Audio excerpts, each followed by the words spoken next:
The agenda in this presentation is I will share my learnings with all of us in the group and see if something new comes to the table.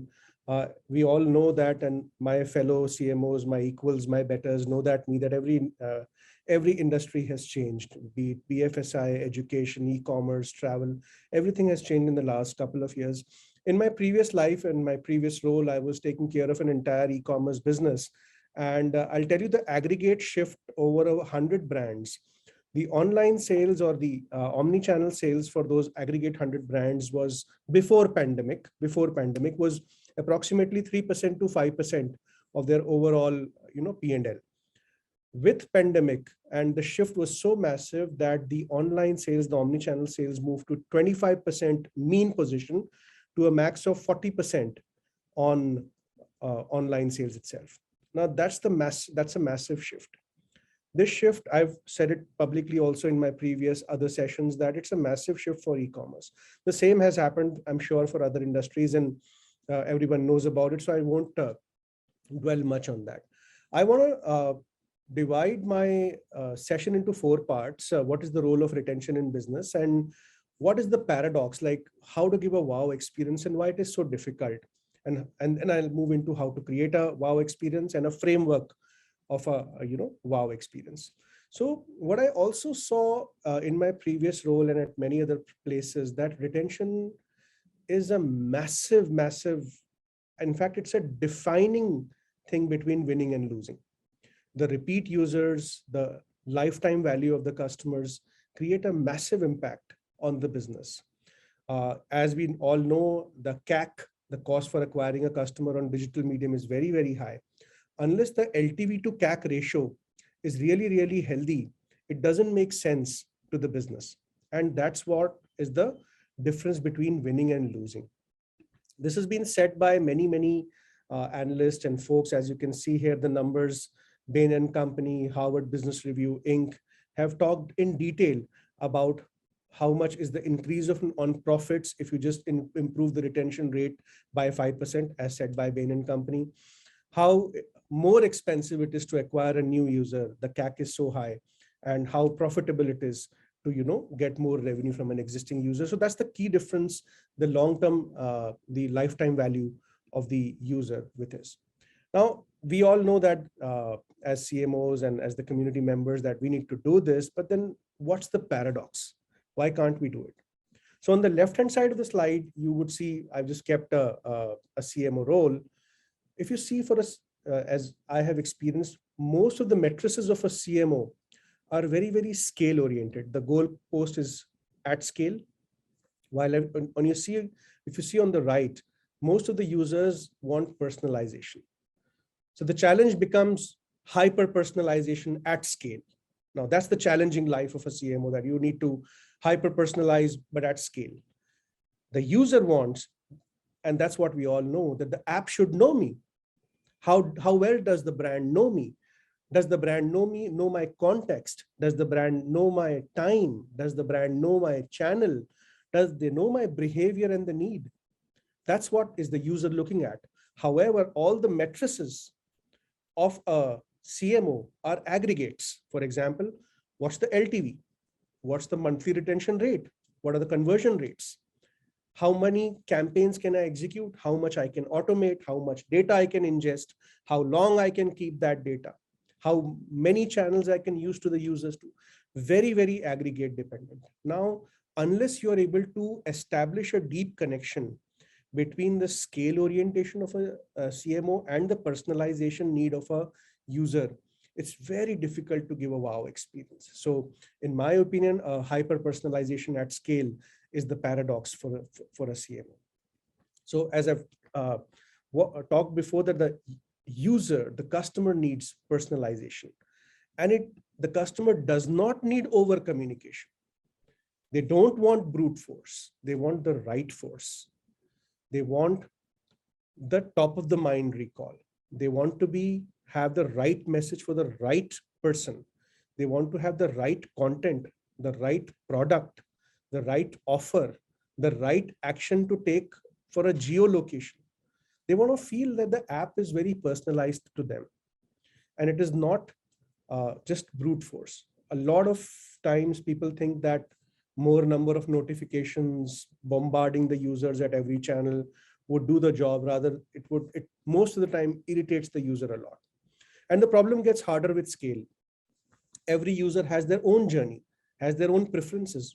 As we all know that somebody, let's say from an e-commerce perspective, is a value buyer. A value buyer would buy, let's say when in an EOSS, end of season sale, they would buy maximum amount of product. Vis-a-vis on other hand, somebody always want to try the in vogue, the new product. And these are completely two different personas. So the user wants that the app should understand my persona and reach to me with the right message in the right context. Now, it should be simple for a marketer. I'm just sarcastically saying it, but the life becomes further complex. As you can see on the right-hand side of my slide, is the tool sets we are working with is most of the time disparate. The data is in a different silo. The insights are in a different system. I create segments in a different system. And my engaging the users, I use a separate platform to bombard the notifications. Now, these four systems, the challenge becomes are very, very time consuming for me to execute this. Let me take an example. Let's say you are collecting data through your point of sale system. You're putting it somewhere, you're generating insights in a different system, segmenting users somewhere, and then bombarding it with notifications. Now, the whole thing becomes very, very challenging because these tools are disparate. Vis-a-vis, if you see on the left-hand side, what I really need, and you can see the jigsaw puzzle, the 1, 2, 3, 4 sequence is there. I should be able to collect data. I should be from that data in the same system be able to generate insights.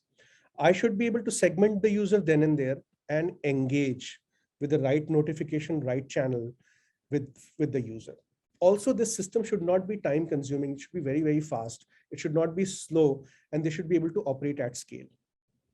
So when I saw this problem, what dawned to me is what we are looking at is actually a modern customer retention cloud. That the cloud, it is very integrated and all actions are connected. What I have as a vantage point and why am I able to talk at this topic is at Clevertab, we are able to, send 1 trillion, see 1 trillion user behaviors every month. So like adding a cart or whatever the action the user is taking at a scale of 1 trillion user behaviors we observe every month. We send 200 billion messages per month, and we able to have insights across 2 billion devices and 10,000 plus mobile apps. So I wanted to share my learning through this vantage point. And what I saw was to able to create a 4-point framework that how to give a wow experience to the users. So my 4-point framework that I could reach to is as follows. To give a wow experience and not brute force, but the right force is divided into 4 parts. Number 1, identify behavior patterns that impact the retention. What are the behavior patterns? And I'm not talking logic. I am not talking logic. I'm talking behavior patterns. Number 2, group users based on similarities so that you can, have an idea of the next best action, that what could be the next best action the user might take. Third point, to identify the best action using deep analysis. Each customer has a customer journey map. That customer journey map, if you're able to observe and you're able to micro segment, you would very clearly get a best action, that what is the kind of user, how you could micro segment and how you could take action on this.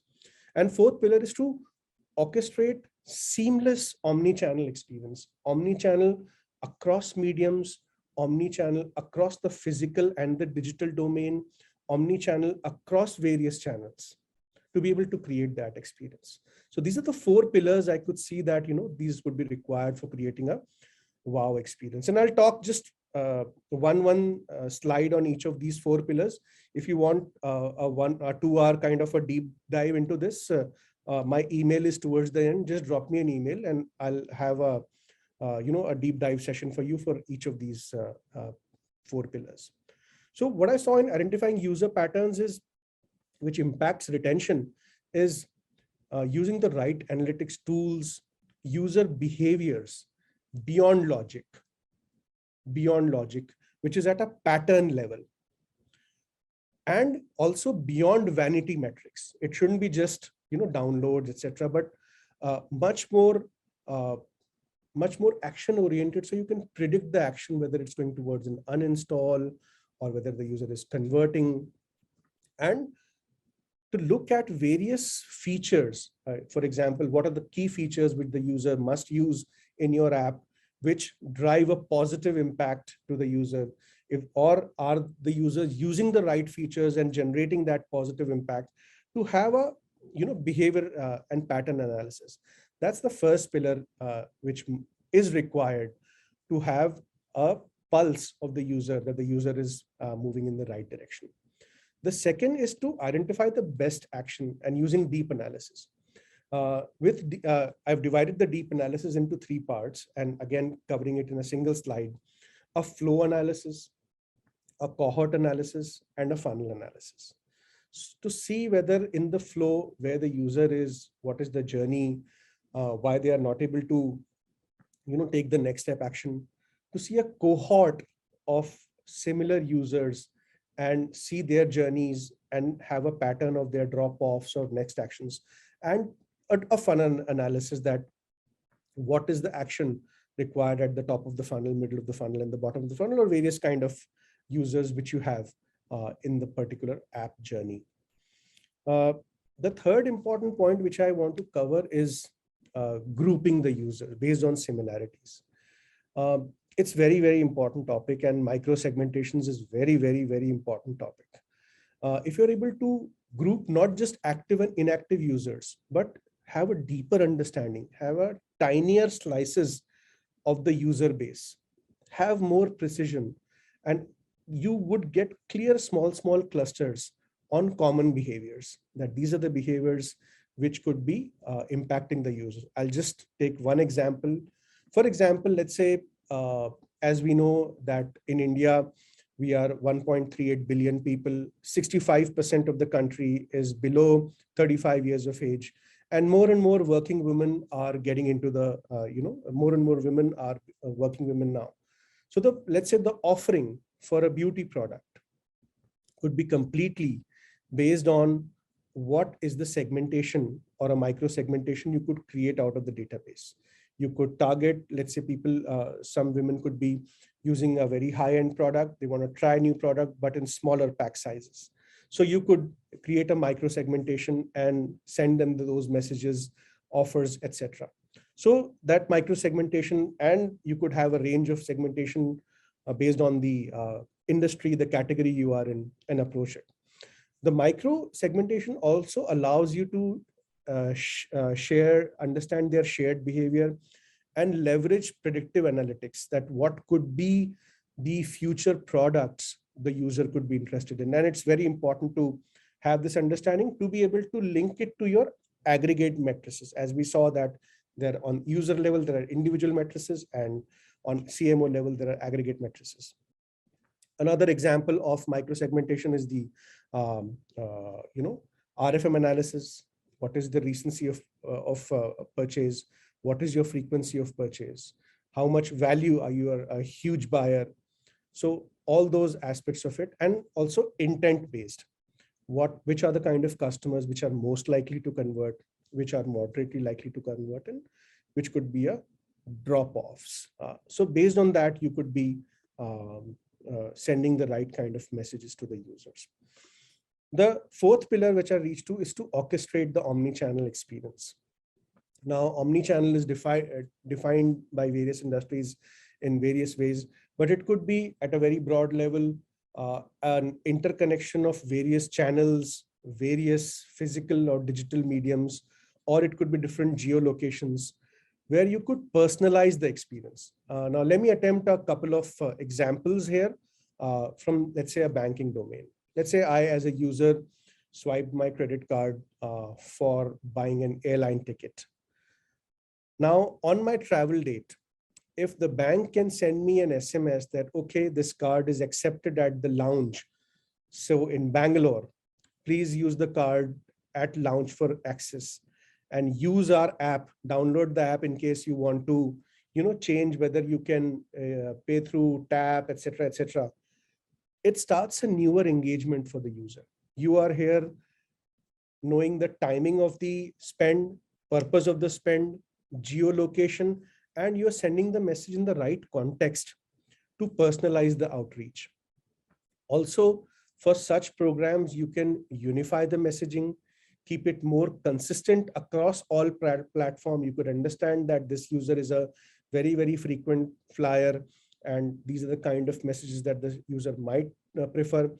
And always deliver it to the right user at the right time, not just deliver it to everyone or majority of the one, but it is very, very targeted experience based on the kind of user the person is. It could be related to dining, it could be related to travel, but many other aspects of an omni-channel experience is possible. Now, here, out of these 4 pillars, you get the right force. So with the right force, you should be able to reach out to the user across the channels, whether the user prefers push notifications or SMS or email. For example, let's say if you're booking an Uber, you don't want the driver to send you an email. You would want the app to give you a notification. Or if it is banking, you would want to outreach to a different medium. It could be SMS because that is more trusted. Or some of the portals where you have a relationship, you could have a WhatsApp message. So based on the kind of medium the user prefers, or you could choose to engage with the user across all channels. So, and you should be able to take action based on the analysis on any particular medium.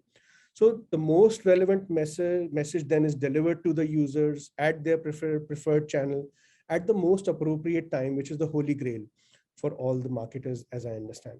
So reaching to my summary slide, what I have talked about is how to understand and segment users into various buckets using their behaviors and user profile, how to optimize conversion and touch point using very specific impact about analysis and behavior, pattern recognition, etc., and how to deliver a very consistent omni-channel experience. With that, you get the right affinity, right personalization for every user that you have. And once you're able to, aggrandize all those individual experiences, it has a direct correlation to a at scale kind of a metric, which all we CMOs are, day-to-day generally dealing with.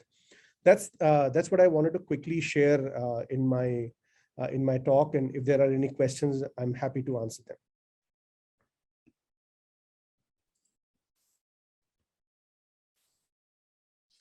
Thank you so much for your presentation.